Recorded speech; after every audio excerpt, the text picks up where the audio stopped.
In May 2021, I released a video on this channel called Underneath the Sky, the story of the song. But it was an incomplete video because I was still trying to track down a particular book that had played a vital role in the writing of the song. Today, however, the identity of that book has been, I believe, confirmed at last.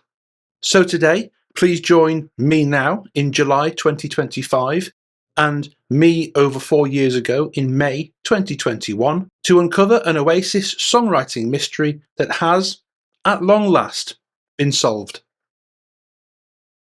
On the 19th of February 1996, Oasis released what many people consider the greatest single of their entire career, Don't Look Back in Anger. And the Don't Look Back in Anger single is held in such high esteem, not just because of the lead single, but because the 3 B-sides that came with it were absolutely extraordinary. They included a top quality cover of Come On Feel the Noise, the song Step Out, and a new one called Underneath the Sky. Now, there are only 2 interviews that I've been able to find in which Noel ever discussed the song Underneath the Sky, but from the scant information available, I've been able to piece together something of the story of how this song came to be. The first interview was in the NME in November 1998, and Noel says this: "You go in those bookshops at airports, and they have these little books like the Tiny Book of Wisdom, and there was a book of Traveller's Quotes, and most of the lines in Underneath the Sky are adapted from one of them, not stolen. Poems by travellers, by people who travelled the world, and we were travelling around the world at the time." Here, Noel is talking about the What's the Story Morning Glory tour, which had been ongoing relentlessly from the 22nd of June 1995 and was still in full swing as they came to the end of January 1996 with just 2 weeks off for Christmas. The second interview, in which Noel mentions Underneath the Sky, was given to Melody Maker, and in it he says this: "I can remember sitting with a tape recorder with Owen in a little flat that was rented in Camden Town, and it was the night before we were going into the studio and we needed one more track. It's a little like Dead End Street by the Kinks in the middle. It's not identical, but I always liked that bit, so I think I got that bit first and wrote the verses around that." So, literally, it was the night before they were going into the studio to record the B-sides and Noel needed another song. He had apparently been listening to the Kinks, and so he had the chord sequence from Dead End Street in his head, and he used that as a starting point for writing this song. But he played it with a capo on the 2nd fret, thereby moving it from A minor up into B minor. "Well, we should be on Dead End Street. People are living on Dead End Street. Underneath the sky again." And so on. Now, when you look at the Morning Glory tour dates, you can see a 1-month gap in the live dates that begins on the 22nd of January 1996. On the 19th of February 1996, the Don't Look Back in Anger single was released, and as of the 22nd of February, just 3 days later, they were back on the road. So it seems apparent from Noel's interview in Melody Maker that this 1-month gap was time taken out from the world tour to get the Don't Look Back in Anger single sorted. Step Out had already been recorded during the What's the Story Morning Glory sessions, so this quick recording session in Camden was just to record Come On Feel the Noise and Underneath the Sky. Here's a little bit more information from the Melody Maker article. It didn't take that long to record Underneath the Sky. It was only about an afternoon or something before we started doing Come On Feel the Noise that same night. I like the backing vocals on it. We layered and layered and layered them, so it sounds like a different instrument. And Liam's singing is really good on it. That's one of my favourites, and we never play it live. And so, being on the clock and needing some inspiration, sat in a rented flat in Camden, right smack bang in the middle of a world tour, Noel presumably rummaged around in his suitcase for some kind of inspiration.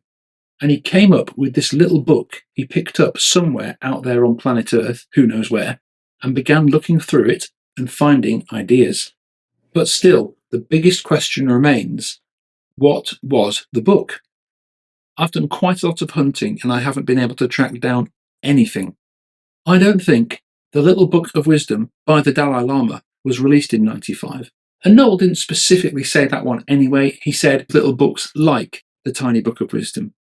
So all we know is it was a book of travellers' poems and quotes on sale in an airport somewhere in the world between 1994 and 1995, which frankly does not narrow it down very much. But if anyone knows any contenders for this traveller's book of quotes and poems from 1994, 1995, I would be fascinated to know. Please let me know in the comments below. Ideally, it should contain some words or pictures very close to the verses for Underneath the Sky, because remember, this was the night before recording. So Noel wrote it that evening and they recorded it the next morning. So there wasn't a lot of time for crafting the song in any intricate way. He pretty much just took something off a page, tweaked it slightly, and put it down as his lyrics. Now, a few months after that initial video was released, I did actually put out a follow-up in August of 2021. And that was because a strong contender for the Noel Gallagher songwriting book had been suggested, which was a book called The Stone Raft. And for a while it was the strongest contender for the unidentified book.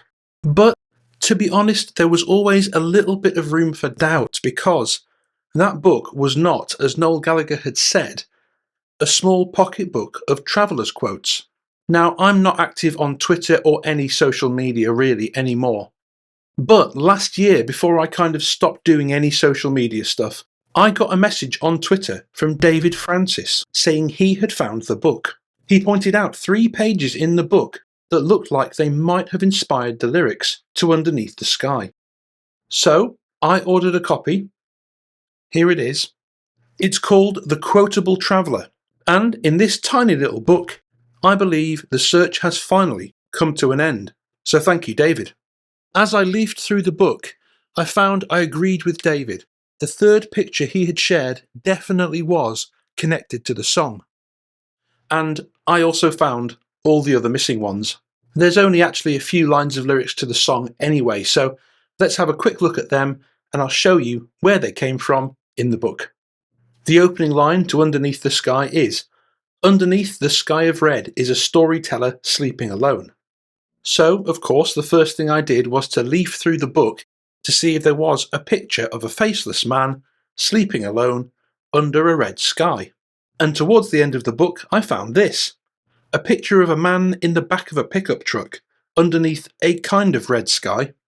So we've got a faceless man under a kind of red sky, but is there any way we can tell whether or not he is sleeping? Well, it turns out that this picture is an accompanying illustration to its corresponding quote in the book, so have a listen to what that says. "Now, when I have trouble getting to sleep, I sometimes imagine that my bed is on the back of a flatbed pickup truck driving across the Great Plains. The back of the truck has sides but no top. I can see the stars. The air is cool. The Great Plains, which I cross in my sleep, are bigger than any name people give them." That quote and this picture go together. So yes, this is a faceless man sleeping underneath a sky of red. There he is in that picture. That is the sky of red and the man from the opening scene of the song. The next line is, "He has no face and he has no name, and his whereabouts are sort of unknown." Again, it all fits. The picture has no face, and the character is just an imaginary version of the writer who is in a dream world that he goes to when he sleeps. And his whereabouts are just sort of unknown, because he's travelling across an imaginary dream world version of the Great Plains. The next line is, "All he needs is his life in a suitcase. It belongs to a friend of a friend." And I think the first part of this came from page 12. I think the line was originally, "All he needs is a very light suitcase," and that Noel changed it, or adapted it as he said, to "All he needs is his life in a suitcase." And I think the next part of the line came from page 20. I think once again it was originally, "To be sure that your friend is a friend," and I think Noel then adapted it to "It belongs to a friend of a friend." The next line of the song is, "As we drink to ourselves, we'll amuse ourselves underneath the sky again." I think that came from pages 112 to 113, where the phrase, "It's sort of like falling in love with yourself," might have been paired with the corresponding picture of wine, to drink to yourself and amuse yourself. And the final lyrics from Underneath the Sky are, "So wish me away to an unknown place. Am I living in a land with no name? I'll be making a start with my brand new heart. Stop me making sense once again." And check out what we get on page 33. "I am going away with him to an unknown country, where I shall have no past and no name, where I shall be born again with a new face and an untried heart." And so, just like Noel said in his interview, every line in the song has its corresponding quote in the Book of Travellers quotes that has just been adapted to fit into the song. And so, with this, I believe I can say that after 4 years, the mystery of the Underneath the Sky book has been solved. Anyway, I hope all fellow Oasis nerds enjoyed that one. Let me know if there are any other unsolved Oasis mysteries that you might be interested in me taking a look at in the comments below. Thank you so much for watching, and as always, I'll see you next time.